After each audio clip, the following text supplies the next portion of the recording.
মাতুন blogs YouTube চ্যানেলে সকলকে স্বাগত। তো একটা দুটা তিনটা প্রায় ভিডিও তোমাদের সামনে শেয়ার করেছি, কিন্তু একটা লাইক কমেন্ট শেয়ার কি তোমার কিচ্ছু পাইনি। তো যে হ্যাঁ না পাওয়ার কারণটা হচ্ছে যে যে কবি গানগুলো গাওয়া হয়েছে বা শোনানো হয়েছে সেগুলো কিন্তু একদম শুনতে ভালো লাগেনি, কিন্তু মানে থাকলেও ঠিক মতন শুনতে ভালো লাগেনি, তাই হয়তো ভালো লাগেনি। তারই কারণে হয়তো লাইক কমেন্ট শেয়ার কেউ করেনি। কী হচ্ছে ওটা? হ্যাঁ, তো রাখি বন্ধন উৎসব চলে গিয়ে এখন 15ই আগস্ট, সেদিন ভেবেছিলাম একটা ভিডিও দেবো, তো কিন্তু 15 আগস্টের দিনও কিন্তু ভিডিও দেওয়া হয়নি। একটাই কারণ, 15ই আগস্ট ভিডিও দেওয়া না হওয়ার কারণটা হচ্ছে কি যে অন্যরকম সমস্যার কারণে দেওয়া হয়নি। তো তো তো 15ই আগস্টের দিনে ভিডিও না দেওয়ার ফলে আজকে ভাবলাম যে আজকে একটা ভিডিও তোমাদের সাথে শেয়ার করি, কেমন লাগবে কিনা জানি না। তো আজকে একটা মজার গল্প শোনাতে চাই। স্বাধীনতা দিবসের দিনে অর্থাৎ 15ই আগস্টের যে কবি গানটা আমাদের সামনে শেয়ার করবো ভেবেছিলাম, সেটা কিন্তু আমি এর পরের বারে শোনাবো। আজকে একটা মজার গল্প শোনাতে যাই, যাতে কম বেশি সবার ভালো লাগার কথা। তো চলো দেরি না করে শোনাই। সরি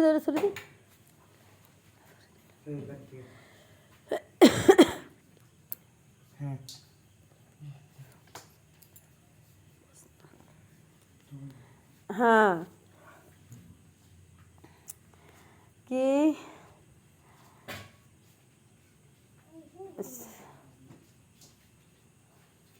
বস্তাগুলো সরি দে, এগুলো সরি দে, সরি।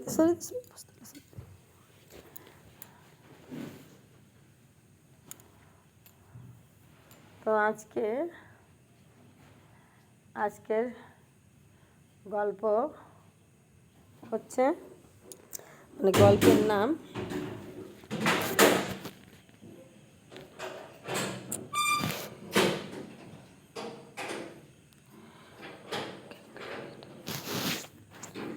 ক্যাকড়া বেটা। গল্পের নাম হচ্ছে আজকের যে গল্পের নাম বুড়ি ও ক্যাকড়া, কিন্তু বুড়ি আর ক্যাকড়ার গল্প, কিন্তু ক্যাকড়া বেটা। গল্পের নাম বুড়ি ও ক্যাকড়ারই গল্প, কিন্তু গল্পের নাম ক্যাকড়া বেটা। তো চলো আজ ক্যাকড়া বেটার গল্প শুনি। একটি দিঘির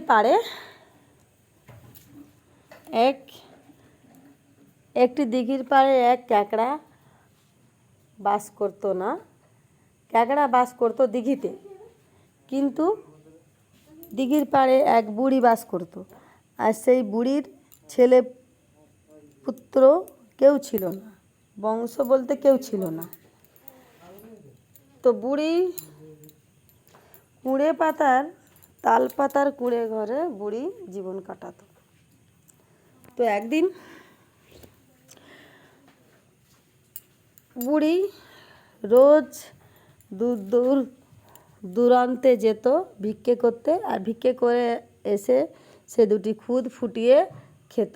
এইভাবে তার দিন যাপন করতো আর কি। তো সেভাবে বেশ কিছু বছর কেটে যায় এইভাবে বুড়ির জীবন, যেহেতু বুড়ির নিজস্ব কেউ ছিল না, ছেলেপুত্র। জল খাবি যা। তো বুড়ি এইভাবে জীবন কাটছিল বেশ কিছু বছর, ভিক্ষে করতো আর খেত। তো এখানে বুড়ি একদিন মনে মনে ভাবতে লাগলো, আমার যদি ছেলে একটা থাকতো তাহলে আমাকে ভিক্ষা করে এনে দিত, আমাকে আর ভিক্ষে করতে যেতে হতো না। এমনকি আমার এই বয়সে আর আমার কষ্ট হতো না, আমার প্রচুর পরিমাণে কষ্ট হচ্ছে। বুড়ি এইভাবে ভাবতেছিল মনে মনে। বুড়ি যখন ভাবছিল তার আগেই সেই দিঘির কাঁকড়া বুঝতে পারছিল যে বুড়ির প্রচুর কষ্ট হচ্ছে, যে বুড়িমার অনেক কষ্ট হচ্ছে। তো তার আগেই দিঘি থেকে সেই কাঁকড়া বুড়ির কুড়ে পাতার ঝুপড়ির সাইডে, দরজার পাশে কুড়ে পাতার যে ঝুপড়ির যে একটি দরজা বা আগড়, সেই আগড়ের পাশে কাঁকড়া বসেছিল আর শুনছিল। সে আগে থেকে বুড়ির মনের অবস্থা বুঝতে পারছিল, তাই সে একদিন জল থেকে উঠে আর আগড় গোড়ায় বসেছিল ওই কাঁকড়া। বুড়ি তখন মনে মনে ভাবছিল আমার যদি ছেলেপুত্র থাকতো তাহলে আমাকে ভিক্ষে করতে যেতে হতো না। তো বুড়ি এরকম মনে মনে ভাবতে ভাবতে কাঁকড়া বলে ওঠে,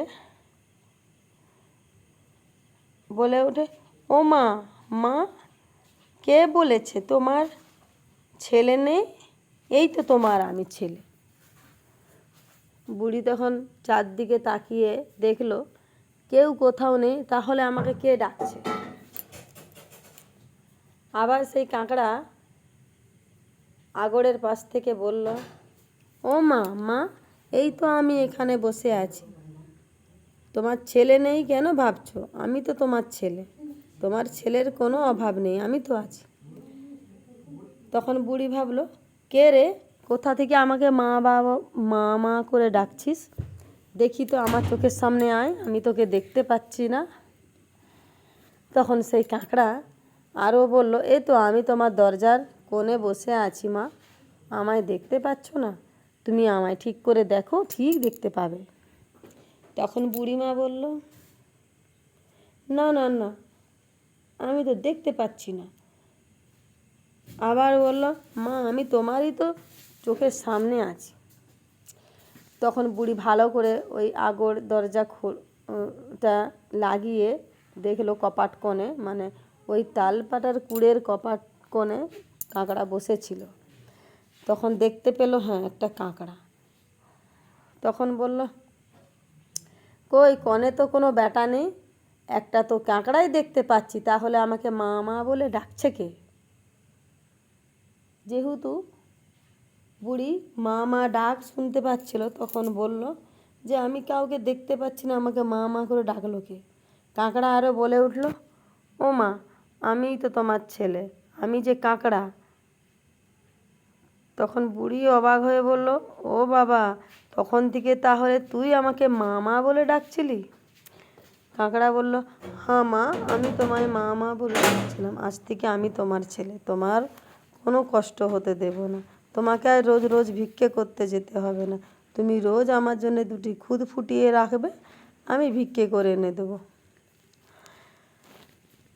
তখন বুড়ি বলল, তুই সামান্যটুকু কাঁকড়া, তুই কি ভিক্ষে করে এনে আমাকে খাওয়াবি? তোকেই কে খাওয়ায়? তখন কাঁকড়া বলল, তুমি দেখো না আমি কেমন ভিক্ষে করে এনে খাওয়াতে পারি, তুমি চিন্তা করো না, দাও।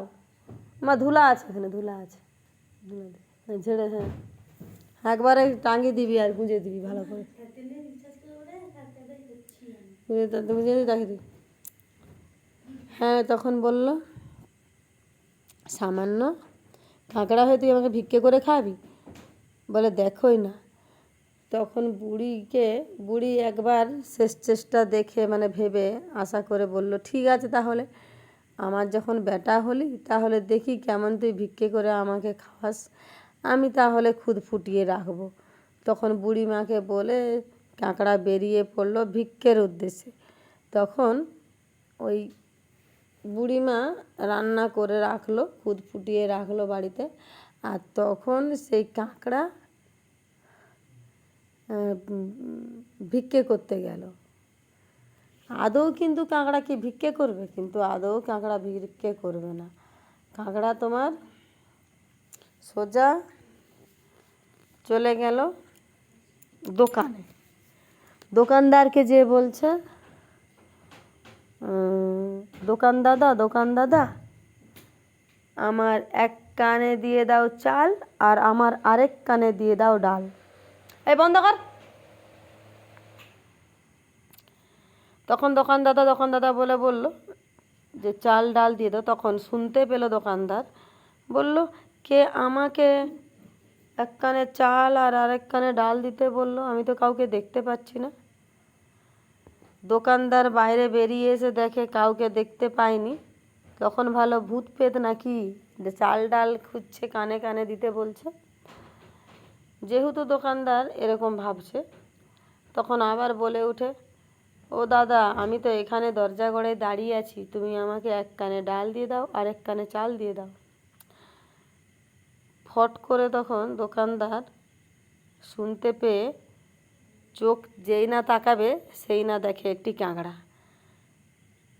কাঁকড়ার কাছ থেকে এই আওয়াজটা আসছে যে আমার এক কানে দিয়ে দাও ডাল আর এক কানে দিয়ে দাও চাল। তখন দোকানদার বলে উঠে, এখানে তো কেউ কোনো মানুষ নেই, তাহলে চাল ডাল চাইছে কে? কাঁকড়া বলে উঠল, এই যে আমি কাঁকড়া, আমি তোমাকে বলছি আমার এক কানে ডাল দিয়ে দাও আর এক কানে চাল দিয়ে দাও। তখন কাঁকড়া আগের দিকে 10 টাকার নোট একটা বার করিয়ে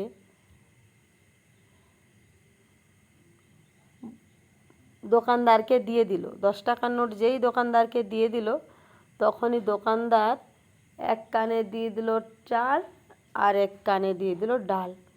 তো কাঁকড়া ডাল আর চাল কানে ভরে ঝুপড়ির উদ্দেশ্যে এলো, মানে বাড়ি ফিরে এলো বুড়ি মায়ের কাছে।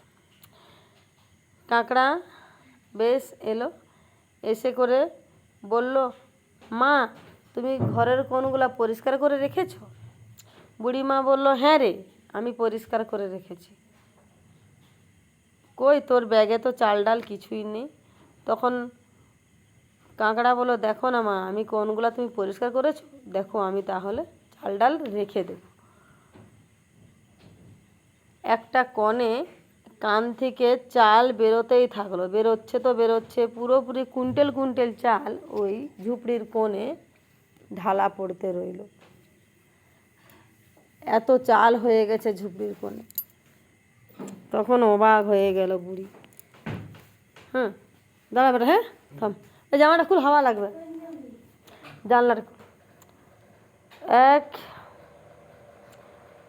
একেবারে এত চাল পড়লো কান থেকে, ঝরঝর করে চালটা পড়লো ঘরের কোণে। বাইরে যাবি যা। তো এক কোণে চালে ভর্তি হয়ে গেল, আরেকটা কোণ পরিষ্কার করে রাখছিল, সেখানে এক কান যেই ঝুঁকালো অমনি ডাল পড়তে কেজি ডাল ভর্তি হয়ে গেল বুড়ির ঝুপড়িতে। বুড়ি তো একবারে দেখে চক্ষু চড়ক গাছে উঠে গেছে। বুড়ি অবাক হয়ে গেল, সামান্যটুকু কাঁকড়া এত চাল ডাল কানের ভিতরে ছিলই বা কোথায়। তার একটা রহস্যময় মনে জাগলো, এ কি সাধারণ কাঁকড়া না অন্য কিছু? কিছুই বলল নি, মনে মনে ভাবতে লাগলো, এটা কি করে সম্ভব? এইটুকু কাঁকড়া হয়ে আমার কুইন্টেল কুইন্টেল চাল আর এত কেজি কেজি ডাল, পুরো সমান সমান ডাল আর চাল ভর্তি হয়ে গেল, যেখানে আমি সারা জীবন খেয়েও শেষ করতে পারবো না। অথচ সামান্য কাঁকড়া হয়ে মানুষও হয়তো এত রোজগার করতে পারে না, সামান্য কাঁকড়া হয়ে আমার এত কিছু দিল একদিনে। সে মনে মনে ভাবলো, কিছুই বলল না। তখন বেশ রান্না বান্না করে রাখছিল, খুদ ঘাঁটা কাঁকড়া খেলো, বুড়িমা খেলো। এরকম করে 2-3 দিন বেশ খাওয়া দাওয়া করলো। হঠাৎ করে বুড়িমা বলে উঠলো, আমি তো খেয়ে খেয়ে এলে গেলাম, এবারে মনে হচ্ছে বউ রান্না ভাত যদি কপালে জুটতো তাহলে খুব ভালো হতো। তখন কাঁকড়া বলছে, মা, তোমার এটা ইচ্ছে, তাহলে আমি বউ আনতে যাচ্ছি।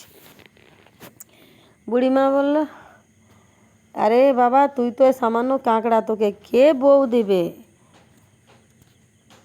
আমি এটা ভাবছিলাম, যদি আমার একটা বউ থাকতো তাহলে আমাকে হাত পুড়িয়ে খেতে হতো না, আমাকে রান্না করে দিত।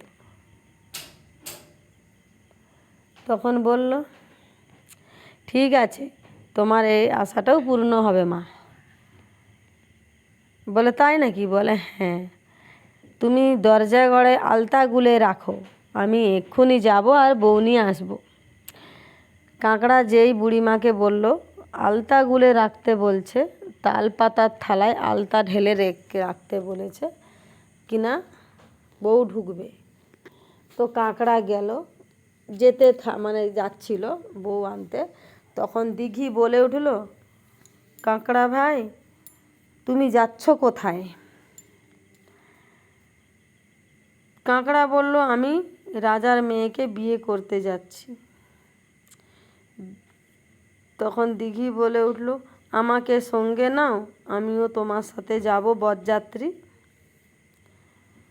কাঁকড়া বলল, তাহলে ঠিক আছে, তাহলে তুমি এক কানে আমার ঢুকে পড়ো। তখন গড়গড় গড়গড় কড়কড় মড়মড় করে দিঘির সমস্ত জল, মাছ, যত কীট পতঙ্গ প্রাণী সমস্ত এক কানে ঢুকে গেল। কাঁকড়ার সমস্ত দিঘির জল ঢুকে গেল এক কানে, যেহেতু বরযাত্রী হিসাবে যাচ্ছে কাঁকড়ার সঙ্গে।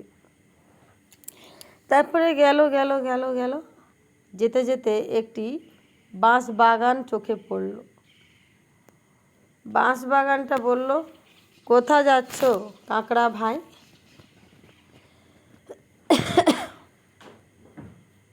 তখন কাঁকড়া ভাই বলল, আমি রাজার মেয়েকে বিয়ে করতে যাচ্ছি, আমাদের সঙ্গে নাও, আমিও যাব, আমরাও যাব বরযাত্রী। তখন কাঁকড়া বলল, ঠিক আছে, তাহলে তোমরা আমার আরেক কানে ঢুকে পড়ো। কড়কড় মড়মড় ঝড়ঝড় ঝড়ঝড় ঝড়ঝড় পড়পড় করতে করতে ওই বাঁশ বাগানটি কাঁটা বাঁশ বাগান, মানে বাঁশগুলো প্লেন নয়, কাঁটা বাঁশ।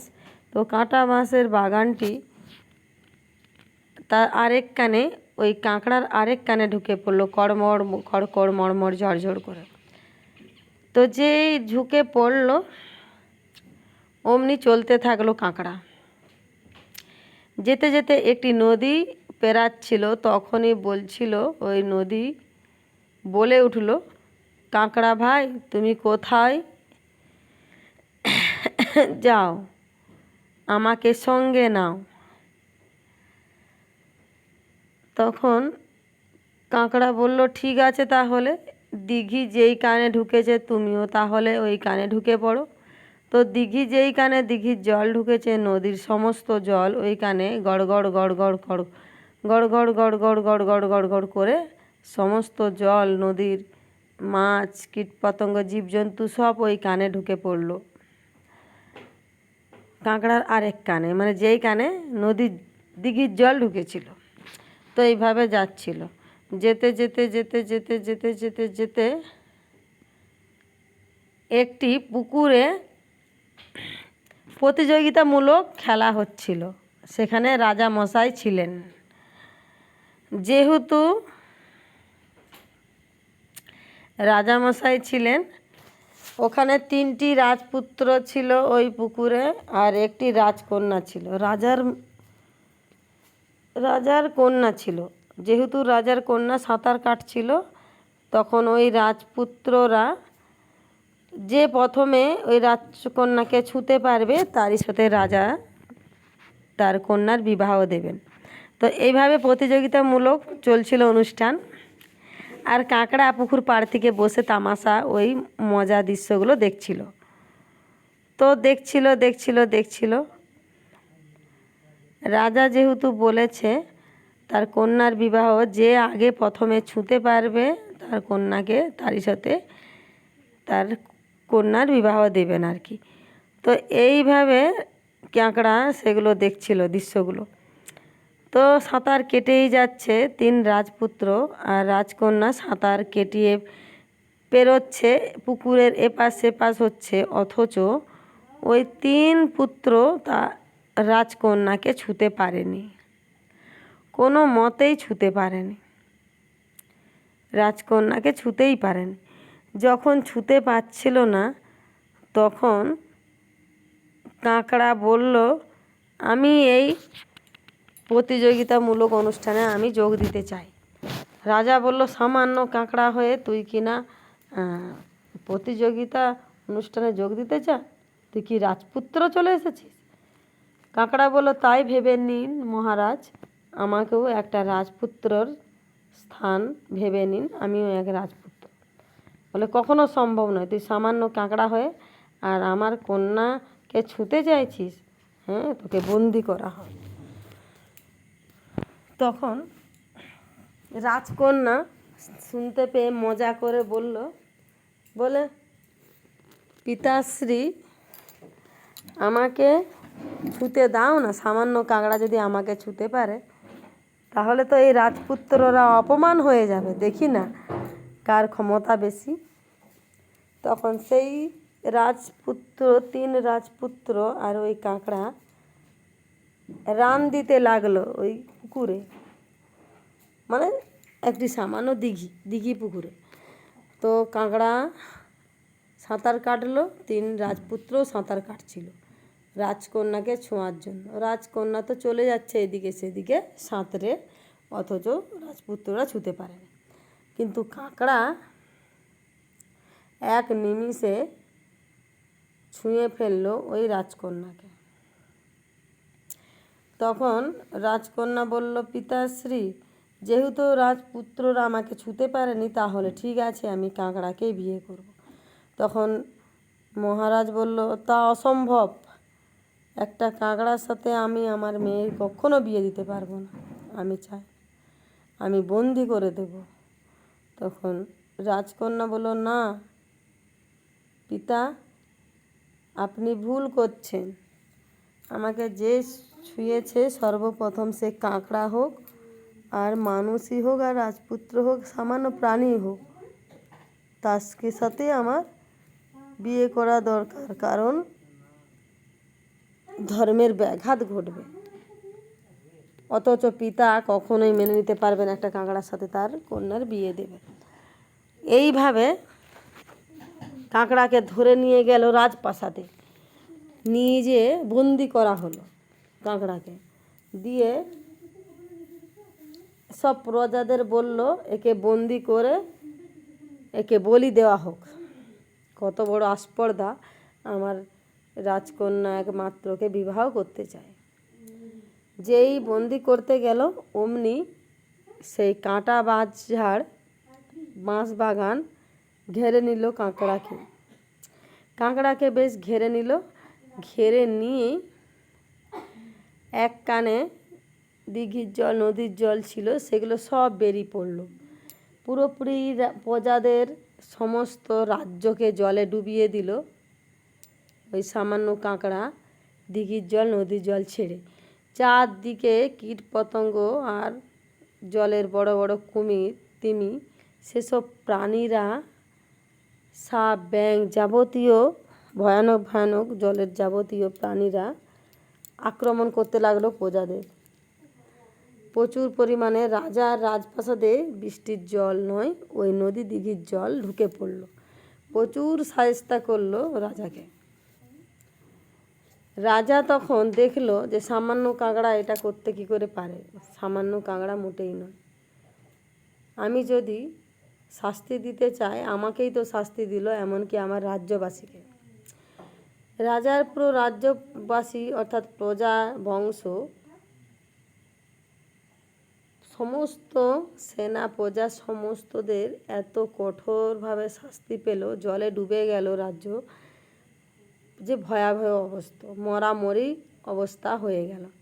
তখন রাজা ঘোষণা করলেন, ঢ্যাঁড়া পিঠে ঘোষণা করলেন, কাঁকড়াকে বলল, কাঁকড়া জীবন, তুমি থামাও, আমার কন্যাকে তোমারই সাথে বিবাহ দেব। তুমি এসব সমস্ত জল জঙ্গল তুমি তোমার শরীরে নিয়ে নাও আর আমাদেরকে বাঁচাও। আমরা আর এইভাবে মরতে চাই না। রাজ্যবাসী শেষ হয়ে গেল জলে ডুবে, ফসল নষ্ট হয়ে গেল, সমস্ত কিছু ধ্বংস হয়ে গেল।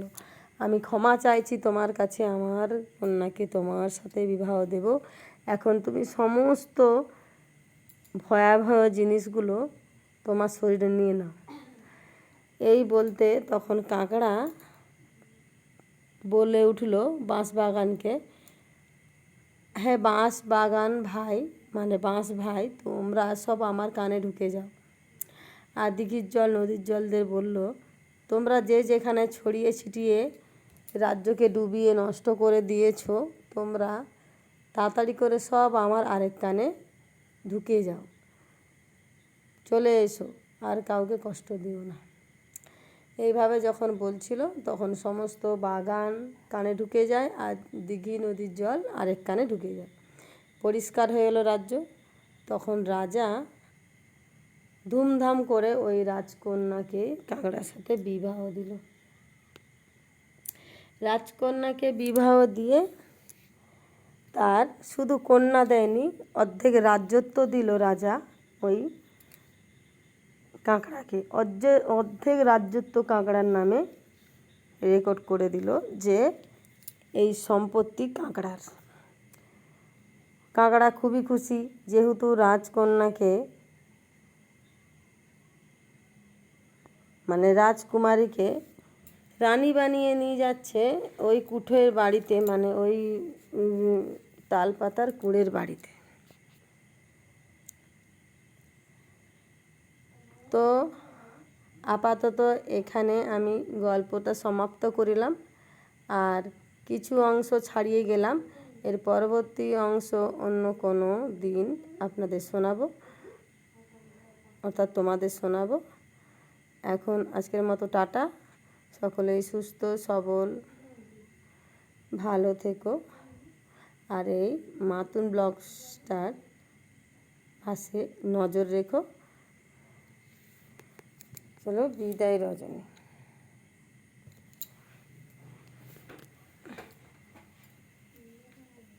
বাবু আয়।